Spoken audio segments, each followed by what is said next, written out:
Namaste and welcome to the Enrich Your Life podcast. I'm Thorsten, father, son, life and leadership coach who knows how to stay grounded even when life gets chaotic. This space here is for you, the one who shows up, the one who gives a lot, the one who is always performing and holds space for everyone else, but forgot how to hold space for yourself. This podcast is a gentle invitation to turn inward, to listen again. So take a deep breath, slow down, and let this moment be for you. Namaste, wonderful people. Welcome back to Enrich Your Life podcast session. And today's episode is a very special one for me. Not only because it's the first guest episode of the new year, but because I'm joined by someone whose presence, work, and story truly resonates with me. And I'm deeply grateful to welcome Carmen. And Carmen and I, we met last year at a Find Your Flow festival in Basel. And from the very first moment or conversation we had, there was a quiet sense of familiarity, a shared language, a shared depth, and a shared understanding of what we do is not just work. It's a way of living. It's our passion. And Carmen's work is about awakening leadership, about energy, embodiment, mindfulness, and very important, authenticity. And that was really resonates with me. And what I really like with you, Carmen, when you say unlock your full potential on your beautiful website I have open here, transform your life. It totally resonates with my unlock your potential and enrich your life. And I think that's where we have some common ground. And before I give you the word, what really inspires me deeply about Carmen is not only what she does, but how she lives. Like all of us, we very often say, oh, we don't have enough time and I'm too busy and I have to prioritize. But your day also has only 24 hours a day, right? However, you move through life with discipline, clarity, and devotion. As a mother of two, a leader, a coach, a healer, and a human being who truly walks her talk. And today I would like to explore a little bit what does it mean to step, especially into a new year. We talked in the beginning a little bit about that when we had a warm up. That we say, what does it mean? We go into a new year, we have wishes, dreams, and all the things. But what does it mean to really be in this awakened leadership, do energy work or embodiment?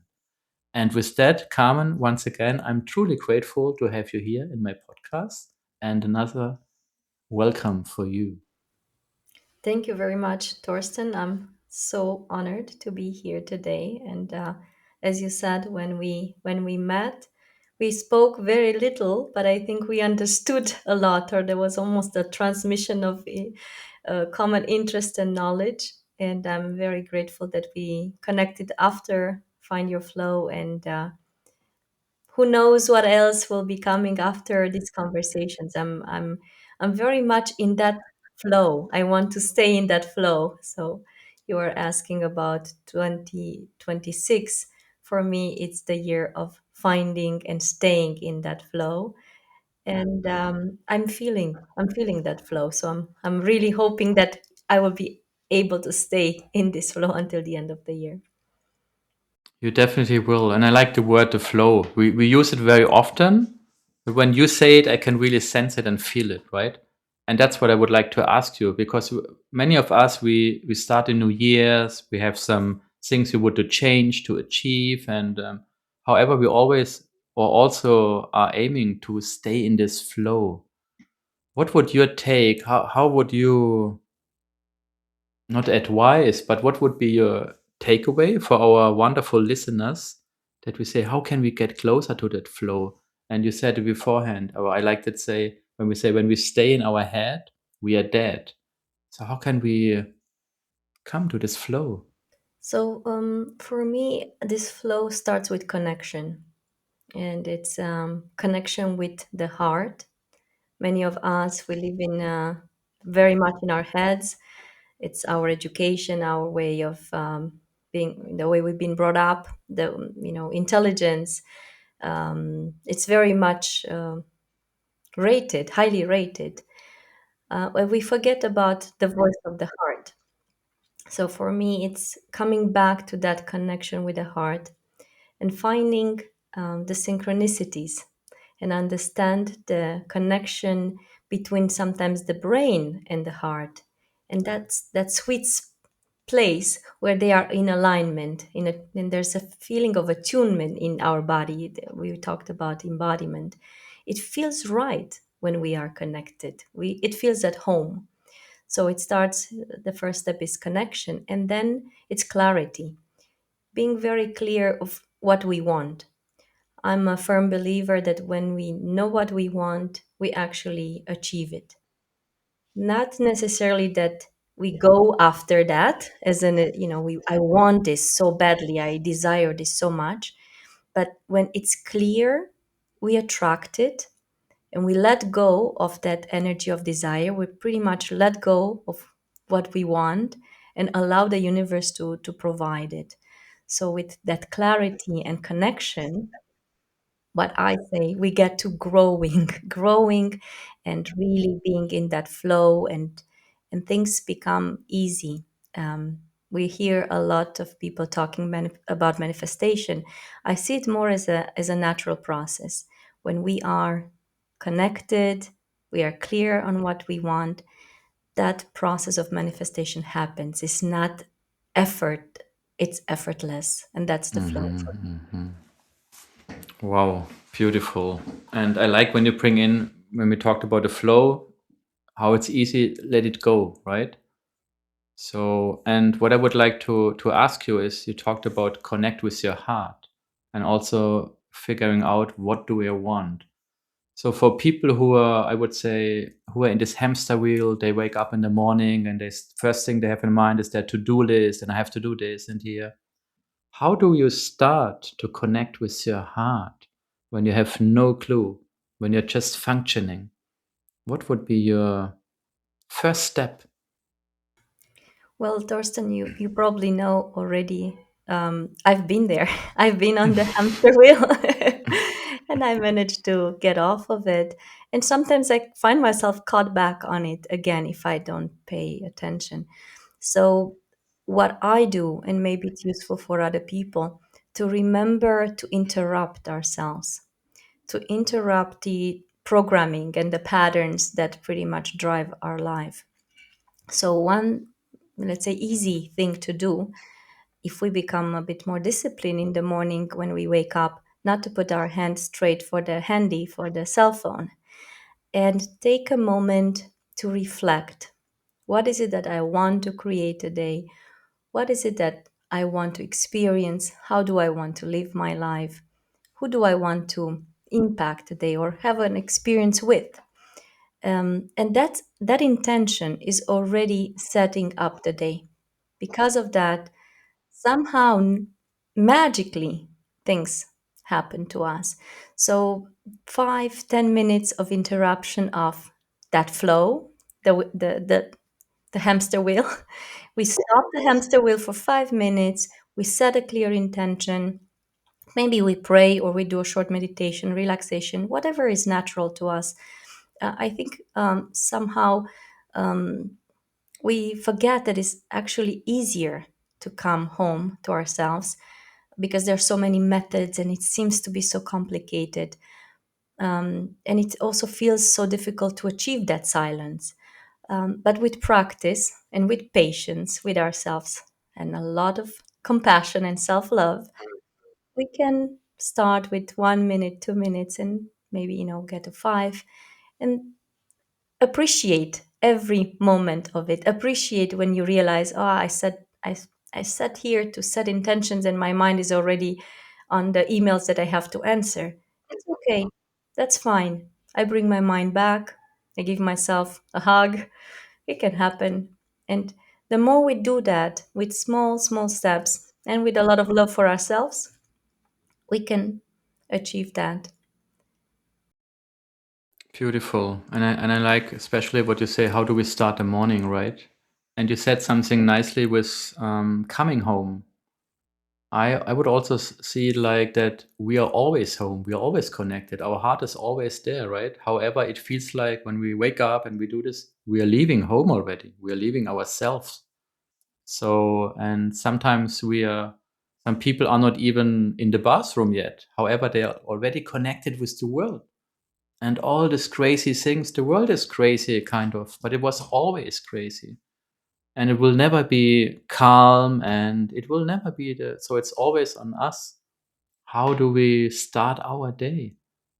And I like it very much that we say, okay, stay with yourself, even if it's 1 minute or 5 minutes or 10. When you see, oh, well, there's a benefit, I like it, I can feel, I can connect with myself. Like you said, we are always connected. The heart is always home, but the traveler is the mind. The mind lives in the past, lives in the future, very little in the present. That's the part that we need to start to recognize and become more familiar with what's going on up there in the mind. What are the thoughts? What am I telling myself? Sometimes even what are the lies I'm telling myself? And the more we listen to the mind and we see where the mind has been and bring the mind home into the present, into the here and now, it's easier to find that peace and quiet. And it's almost this as I said, this attunement between the heart and the mind, because the mind is also desiring that space. It's just a little bit busy, it likes to jump and run around. But when the mind gets to that quiet place, it loves it as well. So there, the mind and the heart Hmm, are hmm. connected. Absolutely. And that's, yeah, I think we have 70 or 80,000 minds or thoughts on a day. So, and it's really the way how we think, that's the way how we live, right? That's, and we always, I think, underestimate our unconscious mind. That we really say, how you said it so nicely, the lies we're going to tell us, or how much do we listen to our, I would even say, toxic environment sometimes, right? And I would like to ask you, Carmen, because you mentioned something beforehand. You said, "Oh, I was there," and I have a question because you visited top universities, you did an MBA, you were in global leadership roles, you had board level responsibility at a very young age. And what was happening inside you during that time that you made this shift? So, as you mentioned in my last role, I was the first woman under 40s and already with two small children who to take a role on the board, and it was at that moment I felt a lot of pressure to perform, which I think a lot of leaders feel this. It's stress and also the pressure that we put on ourselves. It's not so much external, but it's this desire. I want to show that I can do this. I can do it. But for a while already, I was feeling this urge to work closely with people, to give myself more time to listen to the people deeply. And also with my team, I was doing more coaching, and I was enjoying running our offsites and retreats, working with other coaches. I could feel that there was a passion there that was taking more and more space, but somehow I was keeping it quiet because I felt, oh, I invested so much in this career, and I'm on this fast track, and yeah, all eyes. It felt like all eyes were on me in some way to perform and deliver. I had a team of, I think, about 40 people in Europe, and it felt, yeah, like a lot was happening at the time, and small children as well. And somehow I wasn't listening to the voice of my body, who was telling me, I think it's time for you for a change. And that was what happened. That ignoring the voice of the body took me down to a path of burnout, which I look at it today as one of the best things that happened to me. because I have to be honest, I didn't have the courage to leave corporate at that moment. Sometimes we talk about this golden cage. It felt like that. I think it was a diamond cage for me at that moment. It felt really good. It was comfortable financially. I had, I was traveling the world. I was in very important meetings and so on. My ego was really inflated by Mm-hmm, all these mm-hmm. benefits that are coming with the high and visibility position. So, yeah, it took me a long time to recognize that the body was saying, you have another mission. There is another um, chapter of your life that is opening, and you have a calling to do a different work. We're calling you towards it, and you don't want to come, so we need to intervene here. So now I know this for a fact. At that time, I did not understand, and it felt terrible. It felt like I was at the end of a dark place, and I could not see the light at the end of that tunnel. But now, when I work with clients who are in similar places, I can see the future for them. I can understand, and not only understand it at a logical level, at an intellectual level, I really understand it at emotional and spiritual level, that these changes come for us, and I can guide them through that period of time, so they can see what's happening, that this transformation is coming for us. Yeah, sometimes it's not that easy to accept it. Absolutely, yeah. And you said a couple of nice things. So first of all, it's amazing to hear about your amazing journey, right? What a wonderful person you are, how you manage everything. And you also, I would like to also mention the ego you just mentioned, because very often we are in a situation, it can be a lousy partnership, it can be a role we are in, we are not happy. But we said, oh, I invested already so much. Come on, it's not that bad. And my question for you would be, when you say, oh, I went there, I was at a dark moment, I couldn't see the light any longer, my ego was telling me I didn't see the signs, so I needed to have a special sign from the universe. And then the word burnout is, I think, in our social environment, seen as a weakness still. And I also like when you say, what it is, you wrote somewhere, burnout is not a weakness, it's an opportunity or an awakening, you said, right? So, and my question would be for you, when you said when you work with your clients, how can we avoid going to this dark room and not seeing the light anymore? That we really recognize it way earlier when it's not too late. Because very often you have people who change their life, their mind. Oh, this happened, or they heard about a disease and they were threatened about it. Very often it's an incident. But how can we do it to leave our ego, connect with our heart, what you said in the beginning, and realize earlier we would like to change something? There might be something else waiting for me. What I notice, at least in let's say with the people that I work with, and also in my case, is that we are very much disconnected from emotions. So when we live too much up in our head, emotions don't speak as loud as anymore, and the voice of our inner or higher self, the very quiet voice of the heart, it cannot be heard when the ego voice is very, very loud. So, for the people who already start to feel the signs of something is happening, I'm stressed, I'm not sleeping well, something is really bothering me, I'm not in alignment, I'm not in the, feeling that flow that Carmen talked about at the beginning. What's going on? It's actually a moment to sit down with yourself and ask yourself with honesty and lots of love and care, am I in the right place right now? Am I doing the work I came here to do? Is there a passion or something that I really love to do and share with the world that I've been putting aside for the fear of failure, for the fear that I would not be paid for it, or for the fear that I'll be ridiculed by the others because I'm doing this?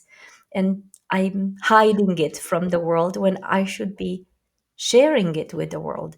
And having a passion like that doesn't mean that we all need to leave corporate and follow the passions. There are ways to do it. And actually, I worked with a lot of people in the past where I encouraged them to find a way to live that passion at work, because we need people, good people in the corporate world who have that alignment with mind and the heart, to be able to be guiding lights for the others, to show that it's possible on one side, and on the other side to just bring that energy, that good vibe, that good connection with the others. Because if we all live in the corporate world, then what do we do? So I think Yeah. it's I've seen a wave of coaches and consultants and therapists and so on, especially after COVID. Some people find their way back into corporate as with a new vision, with an Hmm. awakening, and Hmm. that's why I'm calling it. It's an awakening. You wake up, and then suddenly you realize there's more to life than money, than position, than the power that we think we have in certain influential roles. There is something about collaboration and growing things together and creating something better for the world.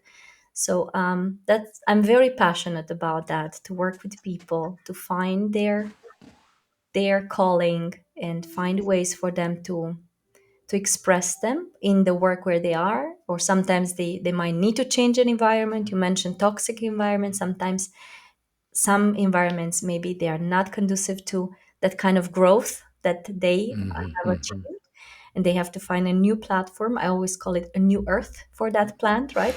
You need to repot. And I use a lot of metaphors in my coaching. So yeah, that's the idea of how we can find the call that is coming from our heart. And we cannot listen to the heart until we quiet the really, really loud voice of the ego mind. Yes. So that's another journey to take on. Once you awaken, you start to recognize there is this voice. What do I do with this? And how I can listen more to the inner voice, and how Hmm. does it speak to me? How I respond when the ego is speaking. Yeah. Yes, and it's this voice or the ego, right? Because and what you said, especially in corporate world, but I think for everyone else as well, they wake up and then they are functioning, they are not living. And then we start, right? We said, oh, it's Monday. Oh, soon is the weekend, or soon is the next vacation, soon is the next year. So it's that we are functioning very often, and then we realize, oh my goodness, where have the last 5, 10, 20 years gone? And that's it. That was it. So I think it's many people, some don't have this awakening, some are a little bit afraid of it because we are in this world of competition, we are judging other people, we are comparing ourselves. There are always people who are more successful, more beautiful, or whatever.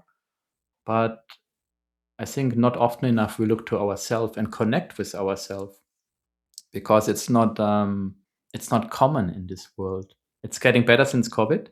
You hear more often that people connect with themselves. However, when you, I think 5 years ago, when you would have said, "Oh, what are you doing?" "Oh, this morning I did a 1 hour meditation, and then I went on a personal retreat, on a silent retreat, or whatever." And people would It was stare at you and say, "Ah, unacceptable. Yes, exactly." as a leader, if you mention these things, you were afraid that you would be labeled some kind of a woo Hmm. person, and your credibility would be questioned. And like you Exactly. said, when I had the burnout, even before COVID, I think after COVID it became almost acceptable, Hmm. because a Hmm. lot of people, there were waves of people having burnout, and we we suddenly recognize it as it's something is affecting us. We need to look seriously into this. But when I had it, Yes. it was not acceptable. It was such a taboo. Nobody talked about it. It was kind of, you kept it quiet. You had to suffer in the dark by yourself. So don't mention too much, because who knows how it's Hmm. interpreted. And I experienced even that feeling that um, you're not good enough anymore. Like, there's also the inner voice of the ego saying, are you good enough now that you are going through this? But to be very honest, there were voices outside of my head saying, "So, how are you going to handle it now? Are you still good to be functioning, with the rest of us, the normal ones? Because you suddenly you're not in the category." So, and so I think it's only because of lack of education in that area and lack of understanding of the experience, because not so many people had it. Now more people went through it, and they can sympathize, they can empathize with the Hmm. situation, because they say, okay, I had one, I know what it was. Or a lot of people had it already and they did not know they went through a Yes, burnout exactly. experience earlier in their life, and suddenly there are words to define it. Oh, I also had one when I was very young, but I did not know.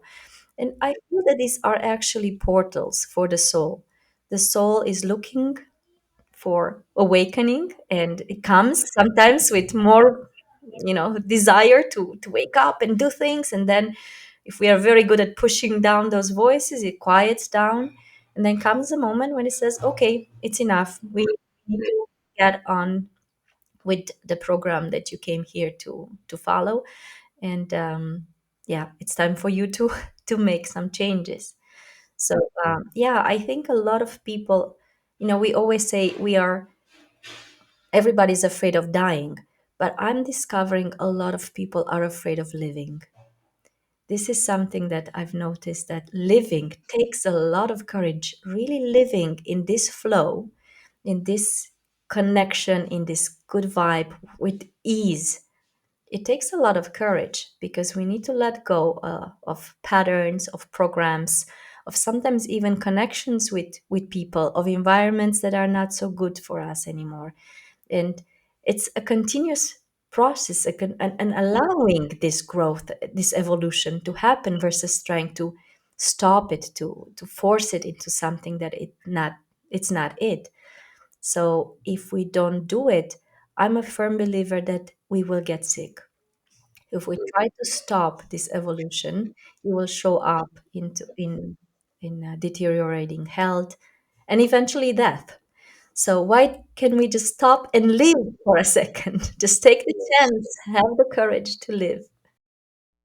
Absolutely. And I would like to, but I will come back to this afraid of living. This is a super exciting sentence. Before that, I want to build on what you said with the burnout. And I think it's still, people still label that because, as you nicely said, people don't have the experience, right? We have so many people who have a depression, little or big, huge, whatever. And the burnouts, and as you said, many people said, "Ah, no, no, they are already in a burnout. You know it, you see it, you feel it." But they said, "No, no, I still can handle it. This project will end soon, or it will be better in 2 months." Or, and I think the challenge is you don't see it. If you come to me and you have a broken leg or broken arm, everybody immediately has this empathy and said, "Oh my goodness, are you okay?" However, we cannot see the other person's mind. They can have a deep depression and they said, and what we always give advice, even without being asked for it, and said, "Hey, why don't you go for a walk or read a book?" And so I think this is also a little bit a challenge in our society, that we don't have the empathy and said, and then afterwards, "Oh, you burnout. Are you okay? Can you do it?" And we still judge them. So that's a little bit, I think it's a society here which is still lacking behind and doesn't have the knowledge or the experience here. It's what you said, that it's an invisible illness in a way, and it's hard for people to understand it, as well as it's very difficult for people to deal with the emotion of someone else. So when we are in depression, small or big, it doesn't matter. We unfortunately are swimming in a sea of, I call them negatively charged emotions. They are not good or bad, but they have a negative charge. And emotions are contagious, it's an energy. When we are in the presence of somebody with depression, we feel uncomfortable. Already, we don't, our bodies is Hmm. pulling the signal something is wrong, but we don't know how to handle it. And I really truly believe people get scared, they don't know what to do. and then they put distance. The person who is in depression already feels really bad, and now they feel abandoned by the ones who maybe needed some attention from. Then we look for very quick fixes, like you said. Oh, just sleep some more, it will go away. Run, whatever, because we want to help, but we don't know how, and we are afraid of that emotion because it's in a way it's contagious, and we don't know how to contain that space, to hold the space for other people to express emotions without taking them on and without making it about ourselves. It's so difficult. Even us as coaches, we train so much, we do so many programs to learn how do I hold the space with love and care for somebody who needs to express their emotions and understand it's nothing about me. It's all for that person. I'm pouring my heart for this person to hold this space so they can feel safe and heard and seen. And you said something very beautiful. It's because you said it's afraid again. We are afraid that we are not good enough to be able to help this person, right? And then we make it up with something. Hey, just go for a walk or do this. We give just a silly advice to protect ourselves. However, it's in first, it's our ego again. Oh, am I good enough? Can I show emotions? I even don't know what to say now in that moment, right? That's because it's still about us, but it could be so easy. The other person don't has a lot of expectations. It's just a person who is there, who is listening, who is caring, and that's it. Who is not judging, not giving advice. And I think that's a challenge what we very often underestimate. This happens because we are not trained to listen and to hold the space. We want to give solutions and get out of it very quickly. So, listening takes courage, takes patience. It's a gift. We give the time to the other person. It's not about us anymore. Like you said, it's not our ego, it's about the other person. It's a something that we honor that person's moment, and we don't do that. We don't listen very much also in leadership. We want to give quick solutions or give a direction how things to be done without listening to the emotions and to the unspoken words. What else is there in the system? Am I missing something? I have a lot of pressure to give all the solutions and be the smart one in the room. But maybe it's not about that. Maybe it's about the collective, the smart of the collective, that we can come up all together with solutions without that ego journey. So, yeah, that's one thing about being able to really truly listen. And when we do that, the heart opens automatically. The heart knows what to do. But when we close it up because we don't know what to do, because of the fear, like you said, fear of not being good enough, but also fear that, oh, they are in a bad mood and I'm going to be in a bad mood too. And people will Exactly. say, you put me in a bad mood. Well, nobody did that. It's just our own inability to handle our own emotions in those moments and be mature enough to know how to do it for the other person. So, and I guess for this is the reason why you see a lot of fake smiles. So when you walk around offices, you will see that people will smile, because they don't know how to not to smile. Because if you are really showing, and also as a leader, if you're really showing you have a stressful day, it's really hard. You walk around, frowning and not doing eye contact, no smiles. There will be a lot of stories already. Something is going on. There's a new restructuring coming. Somebody's getting laid off right now. There's and then there's a board meeting. Oh my God, everybody's creating all these stories suddenly. So because of that, people walk around with these masks. Everybody's smiling, everybody's good, but inside, a lot is happening. And at the beginning, you mentioned about authenticity. Can we really be authentic at work? Can we really show who we are when sometimes the environments don't feel safe for us because of the competition, because of the pressure, because of the stress? So, how do I balance that to still be myself? And if I have a day that is not my 100% day, to walk into the room and with confidence say, hey guys, Today was really not the best day. Let's take 5 minutes, check in. How are you feeling? Where are you right now? I'm not in such a good place, but it's okay. I'm handling it. It's my emotion. And once we do that, we give permission to the others to do the same, to be themselves as well. You know, I work with a lot of women in leadership, and the load women carry, I have to say, this is true, guys. This is true. Women carry for small babies, they carry for elderly, they carry for the home. There's a lot of load, invisible, like you said, like the burnout, invisible load. I heard a comedian recently, and it made me smile because he said, "You know, and it's a guy, I just discovered now that my wife, for the last 10 years, without me knowing, has been carrying the load of taking care of the children." So all this stuff, and how I discovered it, she went on a vacation with her sister.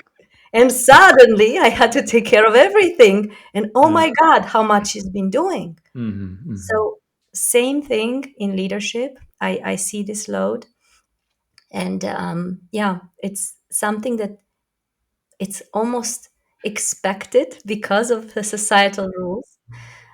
So, if you are a male leader and you have women leaders in your team, keep that in mind. Remember, check in.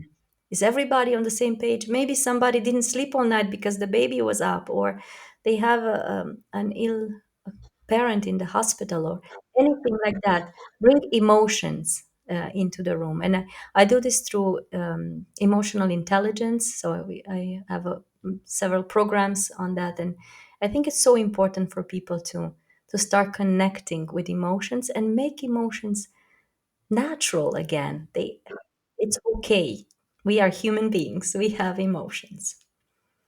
Absolutely. And you mentioned so many nice things about the emotions and that we are very often we are in a role. We cannot see what the other person is currently struggling with. However, we always ask, are you okay? Yes. Ah, you look sad. Something is wrong. And we don't stop. It's not about that we are really curious or interested.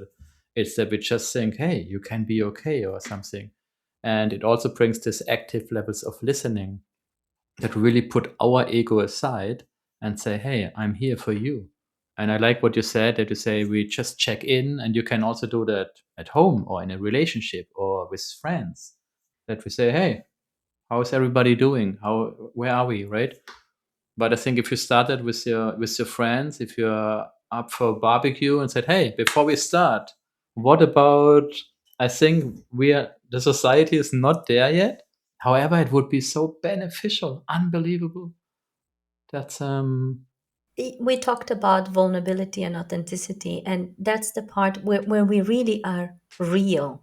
When we are mhm. able and safe enough to speak about our emotions, to know that we can be held, it's such a it's such a homecoming, you know, it's really coming from the heart. So you were saying we go around and we ask people, are you okay, or how are you? And people say fine, good, not so good. um, yeah, not too bad in UK, you know. So but if we turn that around and we ask them, how are you feeling, and you really want to understand what's the feeling you're experiencing, and maybe that person says, you know, in this moment I'm feeling quite sad. I had a client yesterday, their dog is really sick, and it's like a member of the family. Once you acknowledge sadness, you acknowledge that emotion, the emotion comes and goes like a wave. If we don't acknowledge it, it waits and waits and waits for it to be acknowledged. And the deeper we push it, the higher the probability it will become an illness one day. It somatizes in the body. So just asking somebody, how are you feeling, can be a healing process for them. Gives them the permission to check in and say, hey, you know, yeah, today I'm frustrated. You know, something happened driving here. I saw this and that. It happened to me, but let me take a moment to acknowledge my frustration, and then you're fine. And it's magical to see when the emotion goes away, what can be possible. And another thing, because you mentioned what can we do? What I give a tip now, because I do this with my kids when they come from school. I learned this from a Montessori teacher. Not to ask them how was your day, because how was your day is again good, bad, or good, fine. Yeah, it's kind of closing down the conversation. To ask what was the best thing that happened to you, and what was the thing that you disliked the most today. That is an open-ended question, and people become free to share two experiences, and it's wonderful to see how they come to life. How was your day? It's shutting down, good, bad, and especially kids, they don't want to share. They're like, oh, leave me alone. But if you ask, what was the best thing that happened to you today? They come to life. They're like, oh my God, I met a friend. We had whatever, a conversation. We played football. It was so nice. So maybe we can start with these small things. And I always say we start with ourselves and we change the world we live in. Absolutely. And I very much like what you said, Carmen. And I would like to add here, it's not only that we ask this empathetic question, it's very important that we ask the question, lay back and pause and listen. Because very often we ask the question and then so that we really give the space like you do with the kids. And it's not only this questioning, this being curious, it's also to listen in the other person, being present, being authentic, being curious. And since we are closely coming to an end, and you said something nicely what you ask your kids, I like this example so much. I think this nicely brings us back to the early morning when we wake up. So, what about that we not only ask our kids or other people when we close our day, maybe we go back to the bedroom, sit on the bed, and said, what was the one thing I really liked today? Or what was the one thing I'm grateful for, or I'm thankful for, I'm proud of? So I think here we can nicely close the loop and say how it's so important how we start the day and how we close our day. Because I think many people underestimate it's so important the thoughts before we go for sleep we carry through the night. And this can also, as you nicely said, change the world, change our life. So when we're closing now, Carmen, two things I would like to ask you, or two final questions. So, one, I'm sure people are inspired by you as I am because you're a wonderful, inspiring person. You give so much, you do so much for the environment, and this is super impressive. My question would be how you said you have some programs and offers, and how can people connect with you, or how can they reach out to you? So it's very easy to find me on LinkedIn. I think that's the easiest one. And also I'm on Instagram. I'm only using these two channels because I recognize it's so important to focus your energy, especially the social media energy. So you can find me with my name on these two channels, as well as my website. On my website, you can find a community space. I'm very proud of the new website. I have to shout out to my web designer, Rachel, because she did an amazing job creating this website, which I launched recently. And we have now also a community space. I need to thank Genevieve as well, that she helped with this. She pushed me pretty much in this direction. I wasn't yet ready, but she said, you need to start sharing these programs with people because yeah, there are more people who need this. So in the community space, you find courses, you find free downloads, a lot of information about what's coming up. As you know, I work very much in the executive and leadership field, but also I work in the energy healing space. And there are courses that I already had. I mentioned to you at the beginning, I had a course this weekend, which was fantastic, and I'll have another one coming up in April. There is an online program for Burnout as Awakening, which it may be for the people who not necessarily had a burnout yet, but maybe feel the signs of burnout. It's an online program on self-paced program. There will be also group coaching opportunities, programs, and I have two retreats coming up. One in May and one in July. The July one will be in Spain. Very excited about that. So it's a busy year ahead of me. And yeah, I think the best way, if you want to follow me, you can also watch YouTube podcasts there, and reach out directly. Book a call if you want to have a few minutes conversation to get to know me better. I'm quite open and yeah, available. Beautiful. Thank you. And for the wonderful listeners, you will find all the links what Carmen just shared and mentioned in the caption. And before I let you go, thank you very much again for this beautiful. I could talk for hours with you, for days maybe, because it's so beautiful, it's so comfortable. And the last question, what is your one little gift? I know you shared already one or two, but what is your one takeaway for our listeners to, as you said in the beginning, hey, come on, connect with your heart. Let the ego go, let it go, and be in the flow. So first of all, I want to thank you before because I feel exactly the same. I feel that we could have conversation for a very long time. So thank you very much for this opportunity. It's been a big, big pleasure to be here. And if there would be something to say to the listeners is to put things in practice, to stop reading books, stop listening to advice, even my own words. Don't listen to it, to the words of others. Start to listen to your own heart and put it into practice. Take the time. Sit down. Doesn't have to be a lotus position for meditation. Sit on a chair, close your eyes, go within, and start to get to know the world that is inside you. Beautiful. Thank you so much for this beautiful words and for for making this world more beautiful. Let's say it like this. So thank you, Carmen. Thank you all wonderful listeners for listening. And if you want to leave a comment or connect with Carmen, you will find everything in the caption. And we are super happy that you have been with us today. And we are looking forward to our next session. With that, have a wonderful rest of the week or months, whenever you're listening to that. And talk to you soon. Namaste. And with that, we gently close today's episode. May something you heard stay with you as a reminder, as a spark, or simply as permission to breathe a little deeper.